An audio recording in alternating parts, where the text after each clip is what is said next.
Besten Dank, Herr Vorsitzender. Good afternoon, dear representatives of the media. Thanks for your interest in the OSCE. Thanks for having covered the 24th Ministerial Council of the OSCE. The last 2 days have been very intense. Progress was made in a number of areas, and one thing remained clear, that we all would like to see that the OSCE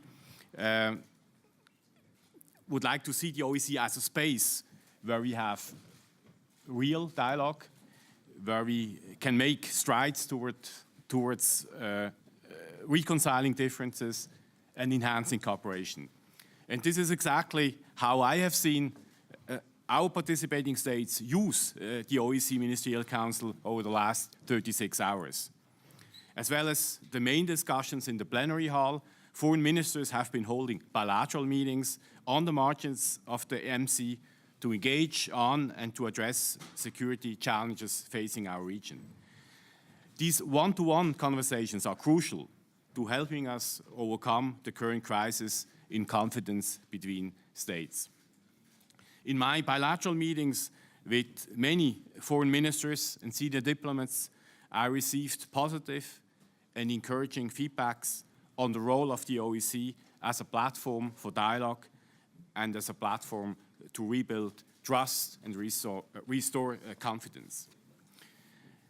As I said in my report to the Ministerial Council yesterday, I'm deeply concerned by the intensified military activity and the worsening humanitarian situation in eastern Ukraine, and that we all need to push harder to break the political stalemate and for the full implementation of the Minsk agreements by all sides.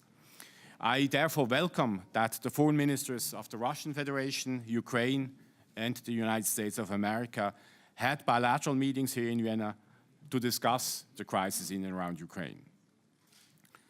A point that I have made all along the Ministerial Council is that the OSCE needs to be ready to respond to crisis quickly and effectively, but we should also be prepared to seize opportunities. A new cooperative spirit in Central Asia, transformations in Southeast Europe, positive developments in Moldova, the Chairperson-in-Office referred to it, developments that which I hope will accelerate progress toward a peaceful settlement. In all of these developments, I see great potential and also growing expectations for the OSCE to do more.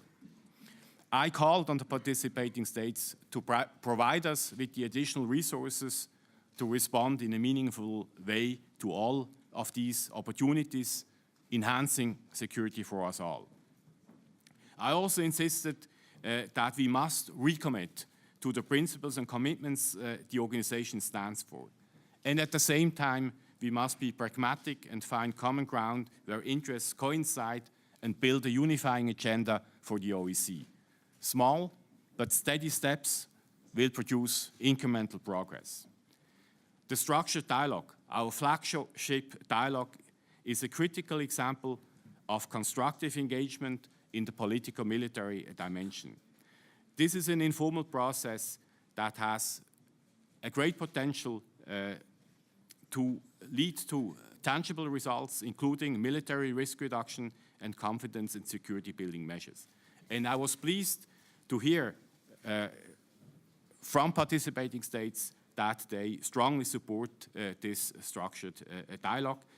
By the way, the structured dialogue has been initiated by the Austrian chairmanship based on a mandate by last year's Ministerial Council in Hamburg.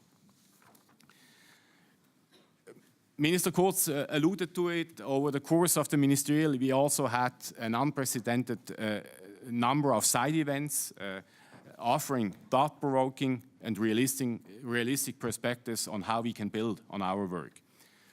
I, for instance, convened a side event on how our field operations make a difference on the ground. In these challenging times, it is important that this crucial OSCE tool evolves, and there was a strong sense among the participants of this side event that field presences need to build on the constructive and responsive relationship with their host countries.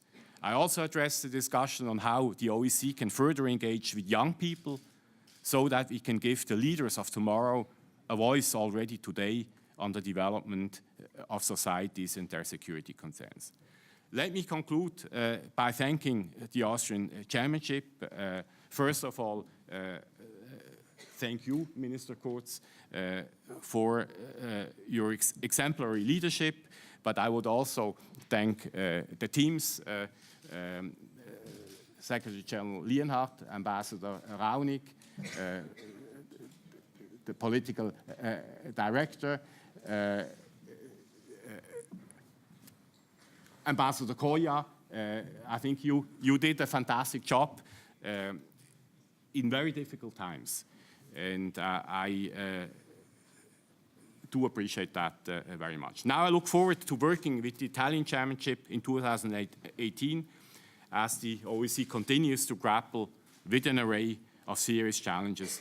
And I hope we'll also seize new opportunities. Thank you.